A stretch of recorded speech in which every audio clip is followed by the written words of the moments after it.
Hi YouTube, how are you guys doing? What's up? What's new? I hope you guys are good and all of that stuff. Gone for a while because I had some other stuff to work on and some other things to deal with, but I am back. And today I actually want to talk about this thing, this virus we're in now. Is it God's judgment on the earth, like some people have suggested, or is it is it not? Now there are a lot of theories going on around this topic. A lot of things are being said, but I just want to make this one thing clear, that this is not a plague from God, and I'm gonna show it to you from scriptures. Obviously, this is not God's judgment, and there are many reasons why this is not God's judgment. There are the first argument is the sins of the people are greatly and God is angry. The reason why this is not a judgment of God on this earth, on this world, because God has promised the Christians, because there are a lot of scriptures to show that show exactly when God is going to judge this earth, and he makes it very clear that the judgment is going to start once the Christians have been taken away. Till this point, the Christians have not been raptured yet. They've not been taken away yet. Therefore, this is not God's judgment. And if you read the story of Noah, you remember when God said the sins of these people have become too much and I want to judge this earth. So you build an ark for you and your family and get animals in it, and I'm gonna judge the others. So it showed that the righteous were taken away from the judgment, and when the righteous were taken, that is when God judged the earth, or judged the people, the unbelievers, those that did not believe in God. The same thing with Sodom and Gomorrah. God took out Lot because he was the only righteous one that was found in Sodom and Gomorrah. He took Lot and his family out first. When he was saved, when Lot was out of Sodom and Gomorrah, that is when the judgment of God started. And the same with God's people. The judgment cannot be while we are still here. God doesn't judge his people together with unbelief. Okay, God doesn't judge the unbelievers together with the unbelievers in the same place. No, because we have proven to have faith in him. We have given our lives to him. So he will not judge us together with those who don't believe in him, because then then what is the point of us, then what is the point of our choice if we're just gonna get an all size fits all treatment? And also, if you look at God's judgment, which is in the book of Revelations, where the bowls were coming and the files and all of these things were shown, you would see that these judgments, they were clearly coming from God. They were not springing out of nature. They were not springing out of the lab or just evil things. It wasn't a result of global warming or things that were somehow wrought by the hand of man. Like how there is environment pollution now, so the weather is changing. It was not just weather. It was not somehow wrought by the man. Or sometimes, like they did this pandemic. It's not a plague from God. You see, it's not wrought. When God will judge this earth, he will not use a man to judge this earth. He will judge it himself by his own divine judgment in his own divine plan. He will not use a human being to bring it in somehow, no. He will do it himself. So this virus, it's not from God. And that's why we as human beings, we need to pray.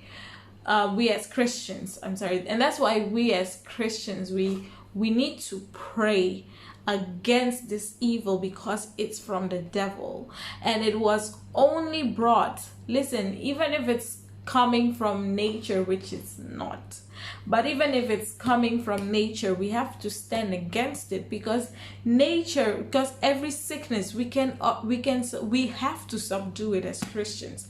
And even if it's brought from the hand of the man, we have all the power to subdue everything that is out of God's will while we are still here. Because if it's brought by man, that means it is the man of lawlessness that is trying to push his reign.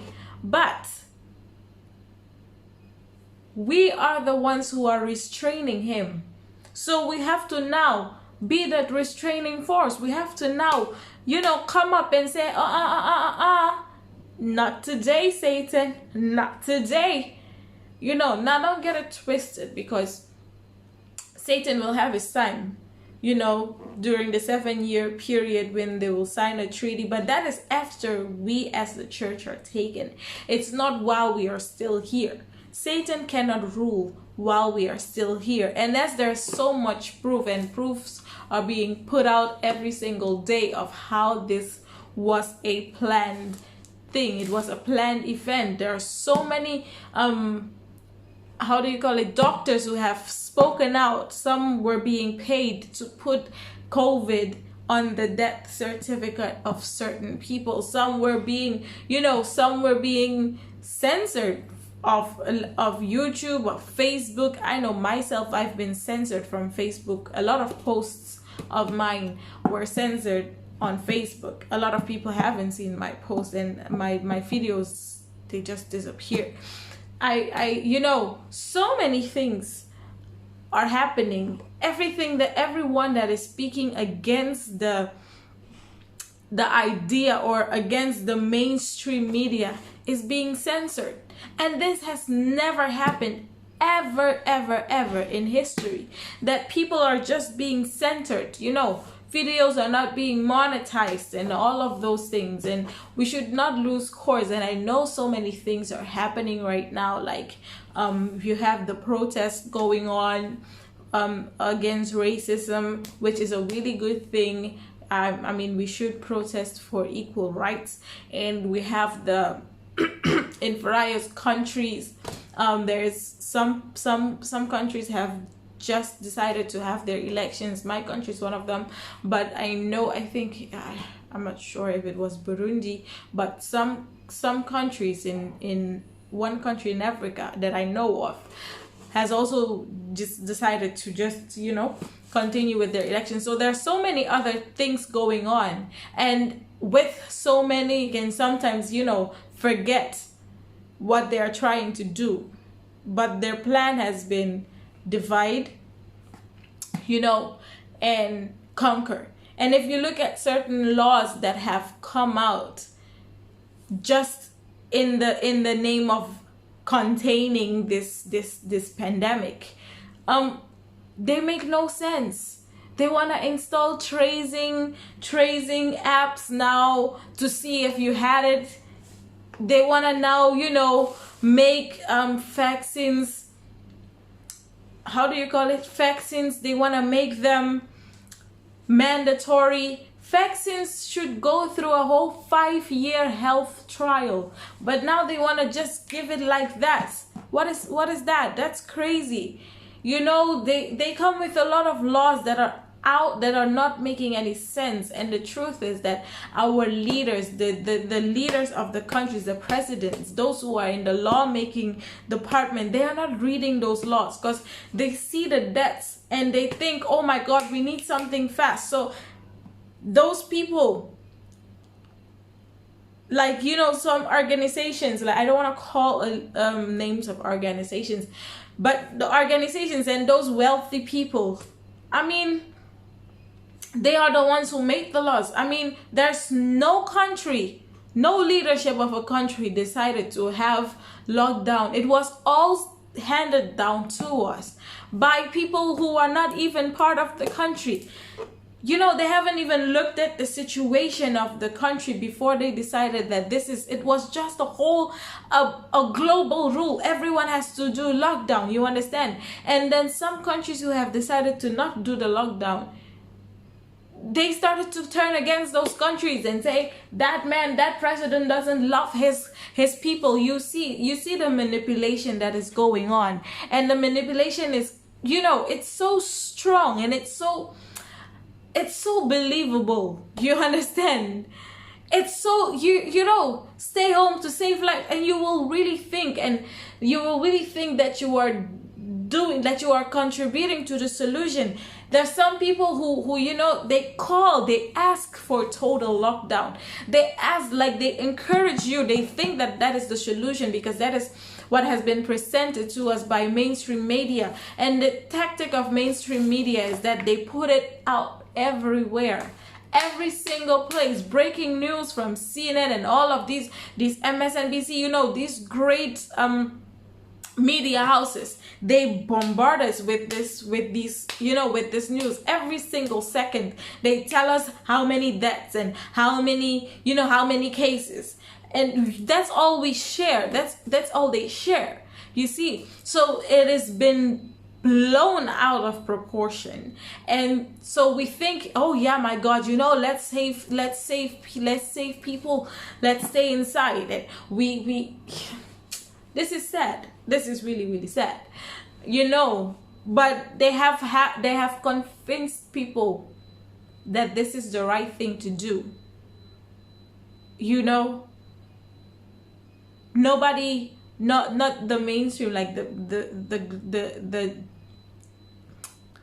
the majority of the people have not really looked into these measures. They were just like, oh my God, there's a sickness, wear a mask. Okay, let's all wear a mask. We have to all listen. We have to all adhere to the, you know, it's become brainwashed, you know. So as these other things are going on, I mean, there's so many things that are happening in our various countries.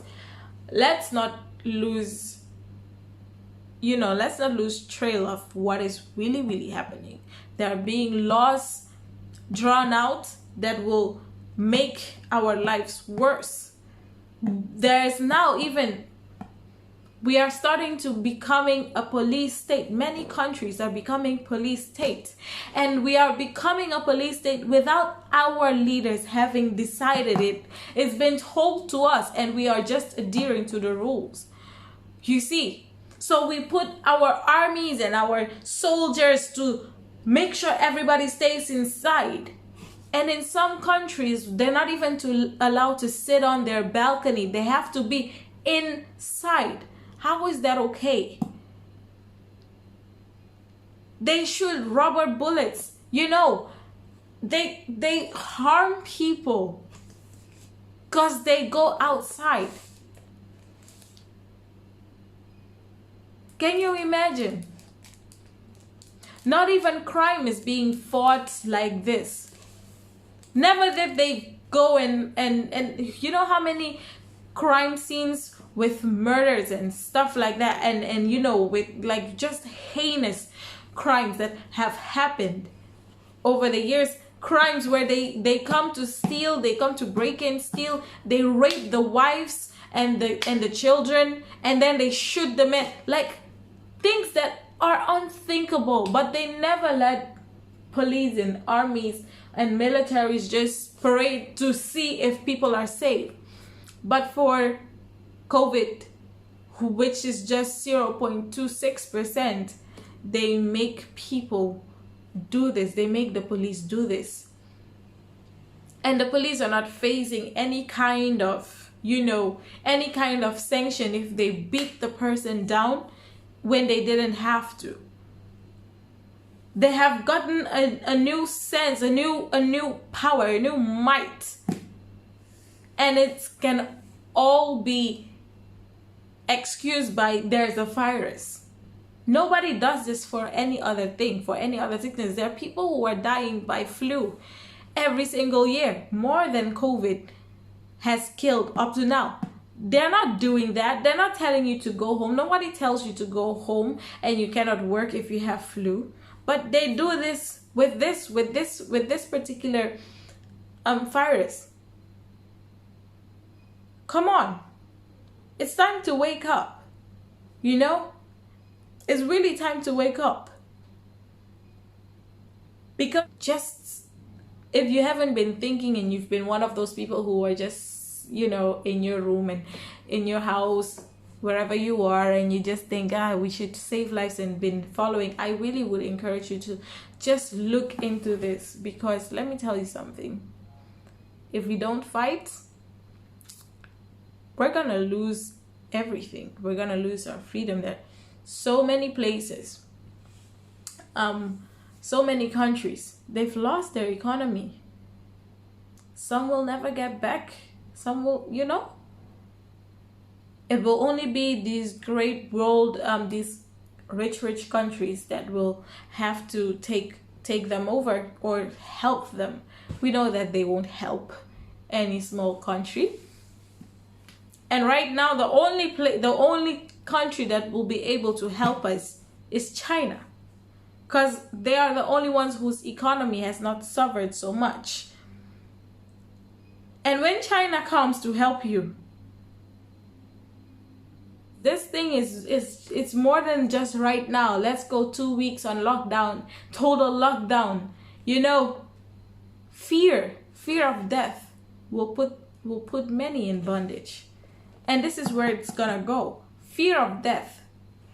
Before you know it, our economy destroyed, shattered, never to come back again. What are we gonna do then? Open up. So we have to pray, because the consequences are too much. There's a lot at stake if we don't pray. We have to pray. We really have to pray. So God bless you so much. This is my little rant, and I pray that you are well for the rest of the week, and I'll see you on top. Bye.